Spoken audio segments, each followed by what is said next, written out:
Who are the Creature Commandos?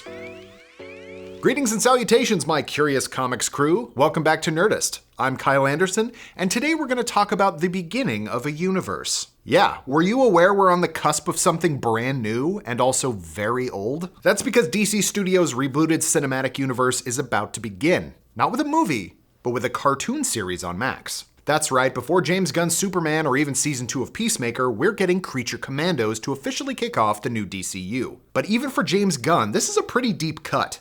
So we're going to be giving you all the comic book backstory you'll need to fully appreciate the opening salvo to DCU Chapter 1, Gods and Monsters. Thank you so much. We've previously done a deep dive on another upcoming DCU team, The Authority, which you can watch by clicking over in this general area. We're going to walk you through the history of Creature Commandos comics, the modern iteration, and give you dossiers on all of the members of the team you can watch in Season 1 of the Max series. And if you'd like to read about all of this, Eric Diaz has 1 million pieces for you on Nerdist.com.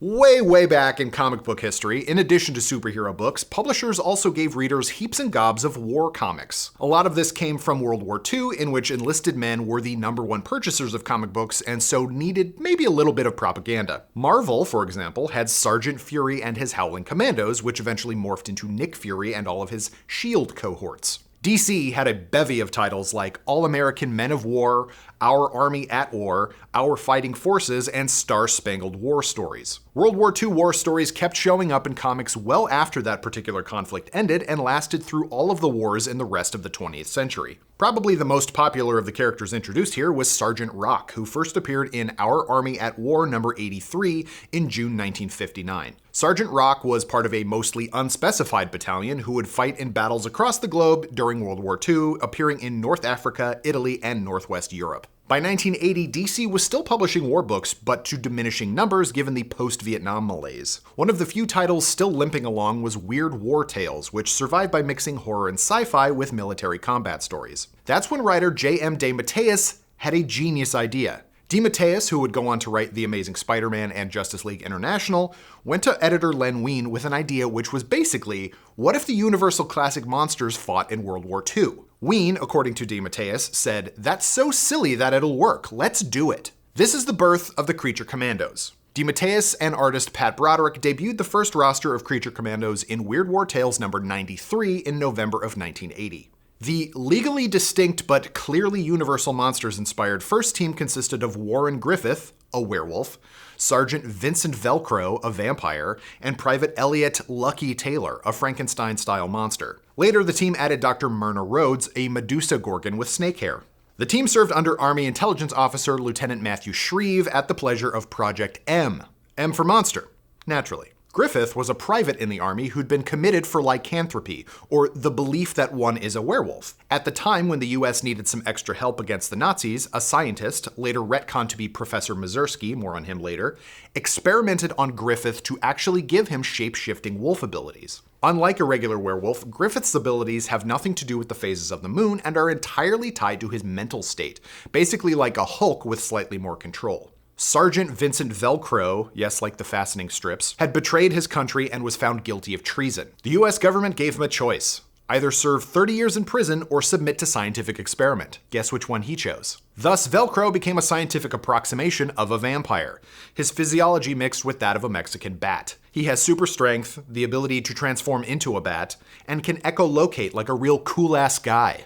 He also has to consume blood once a day to stay alive. Small, minor inconvenience, really. Early in the war, Private Elliot Taylor, a towering beef castle of a man, nearly died after stepping on a landmine. As he was such a fine physical specimen, he didn't die, and instead Project M and Dr. Mazursky sewed him back together, making him a nigh-indestructible patchwork ogre. His vocal cords were damaged beyond repair, so it's all grunts and growls from him. Rrrr, etc. 2 years later in the war, and 17 issues of Weird War Tales later, plastic surgeon Myrna Rhodes breathes a random combination of experimental gases and is transformed into a snake-haired freak. Her job as a plastic surgeon thus destroyed, she joins the team as well. She doesn't have any other superpowers, but she does look really weird and can fight with guns and stuff, so that's pretty cool, right? 2 issues after that, the team got another member in the form of JAKE-2, otherwise known as the 4th GI Robot. GI Robot number 1, aka Joe, appeared in a storyline spanning Star-Spangled War stories number 101 to 103 in 1962. Just as you might expect, he's a robot who is in the General Infantry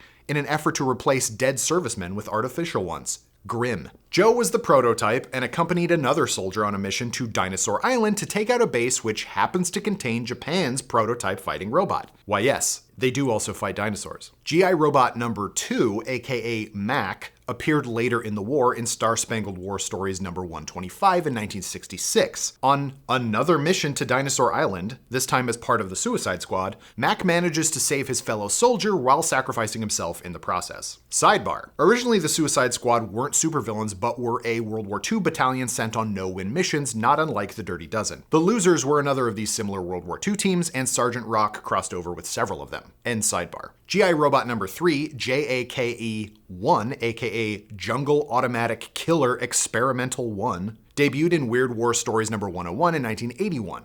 Another experiment from Dr. Mazursky in Project M, Jake was an automaton who accompanied Marine Sergeant Coker and a military dog named Cap on various missions. Legitimately, I'm angry I'm only just now learning about a comic about a guy, a robot, and a dog fighting Axis powers and supervillain.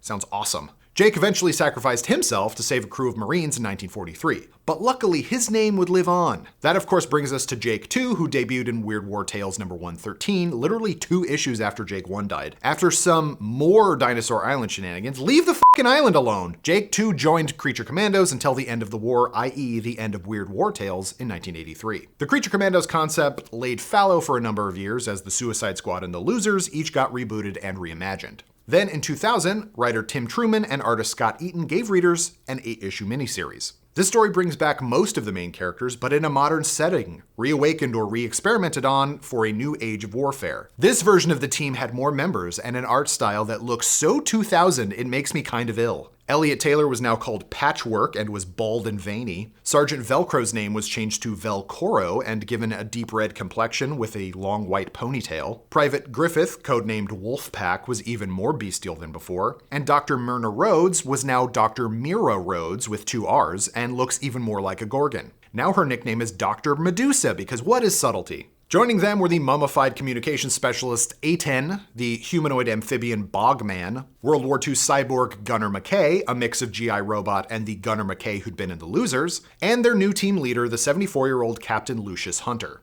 None of these characters carried over into later iterations of the Commandos, so it's time we bid them an extreme farewell. And instead, let's talk about Frankenstein. Eric Frankenstein. Being in the public domain, both Mary Shelley's Frankenstein and Bram Stoker's Dracula ended up in the pages of comics pretty early on. In fact, both DC and Marvel have canonical versions of Dracula and the Frankenstein monster. Count Dracula, sovereign of all vampires, exhibiting an apparent hunger for ordinary mortal food.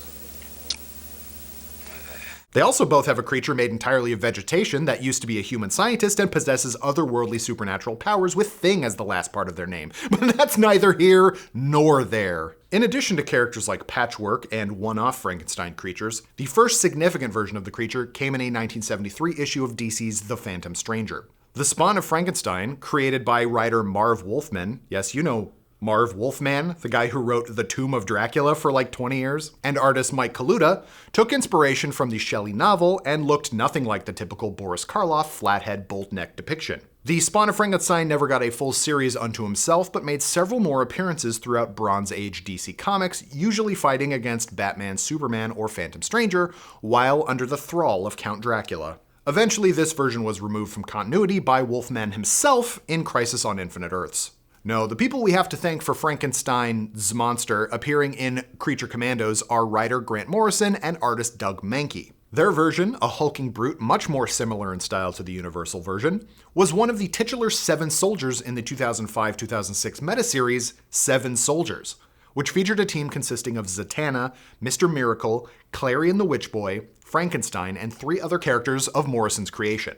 Each character got their own solo miniseries along with the overarching series. In the 3rd issue of Frankenstein Solo, he meets an old acquaintance greatly resembling the bride from the film The Bride of Frankenstein. Frankenstein learns that she's an agent of SHADE, or Superhuman Advanced Defense Executive. We learned from our interview with Creature Commandos showrunner Dean Lorey that the bride is the ostensible lead character of the animated series. You can read our full interview over on Nerdist.com. Frankenstein and Shade appear several more times throughout the era, including Morrison's Final Crisis and Jeff Johns' Blackest Night. After the New 52 reboot in 2011, Jeff Lemire and Alberto Ponticelli gave us the ongoing series Frankenstein Agent of Shade using the Seven Soldiers version of the character. Once that series was cancelled after issue 16, Frankenstein then joined the Justice League Dark. Within that Frankenstein Agent of Shade series, he joins the newly relaunched Division M, aka the Creature Commandos. In addition to the Bride and original Commandos Vincent Velcoro and Warren Griffith, this series also introduced Nina Mazursky, a scientist for Shade who lost her only daughter to a terminal illness and spent her time with the organization creating new Creature Commandos and acting as their maternal figure. Her first batch of creatures were overwhelmed by their state and unable to cope with their emotions, and they turned violent. Mazursky pled with Dr. Ray Palmert, aka the Atom, to save them from execution by putting them in a microscopic prison. Obviously. Learning from her mistakes, she creates a second generation of Creature Commandos who are humans with transformation capabilities. She includes herself in the experiments and turns herself into an amphibian woman, which brings us to the Creature Commandos TV series. We've gone through almost all of the major characters we'll see in the show. The Bride, Gastrointestinal Robot, Nina Mazursky, and Eric Frankenstein. I cannot get over how silly it is that his name is Eric. They will all feature prominently. In this version of events, rather than Shade, the Commandos serve under Amanda Waller, with Rick Flag Sr., the father of the one that died in the movie The Suicide Squad, as field commander. Like the Suicide Squad, these creatures are all locked up in Belle Reve Prison for being weird. In addition to the above, the series Commandos also features Dr. Phosphorus. In the comics, Phosphorus was never a Creature Commando, and in fact was always a supervillain. The character debuted in Detective Comics number 469, nice, from 1977, under the powerhouse writer-artist team of Steve Englehart and Walt Simonson. Dr. Alexander Sartorius was a member of the Tobacconists Club, a club for high-powered and wealthy men in Gotham City, which Chairman Rupert Thorne used to cover his underworld dealings. Sartorius wanted to build a nuclear power plant in Gotham, but the population voted against it. Weird, who'd have thought? So instead he built it out at sea, international waters, far off the Gotham coast. When a meltdown occurred, Sartorius couldn't escape and hid behind a pile of sandbags. Did people actually think sandbags would save them from a nuclear blast in the 70s? Or is that actually true? Was that in Oppenheimer? I don't remember. Anyway, he was blasted with irradiated sand, which then turned to phosphorus, making his skin permanently burn and his skeleton visible at all times. Afterwards, Sartorius, now calling himself Dr. Phosphorus, sought revenge on Gotham because of course. A reimagined version of Dr. Phosphorus was used as the main villain in Batman Beyond, Derek Powers, aka Blight. They look exactly the same. Look. And the final member of the TV series Creature Commandos is Weasel, the man-sized rodent monster who apparently eats children and was very briefly a member of Task Force X. The character was invented by James Gunn for the movie The Suicide Squad, further confirming both that movie and the Peacemaker show are canonical in the new DCU. And there you have it! An exhaustive look at some very old weird comics. Why would the DCU start with something as offbeat as Creature Commandos? Why not? That's like James Gunn's whole bread and butter after all. Thank you so much. But tell us, what do you think? Have you read any of those old DC War comics? What member of the Creature Commandos do you hope to see in the live-action DCU? And a third more jokey question I can't think of right now. Let us know in the comments below. Thank you for watching. And for more of the latest and greatest in the world of pop culture, keep it glued to Nerdist.com.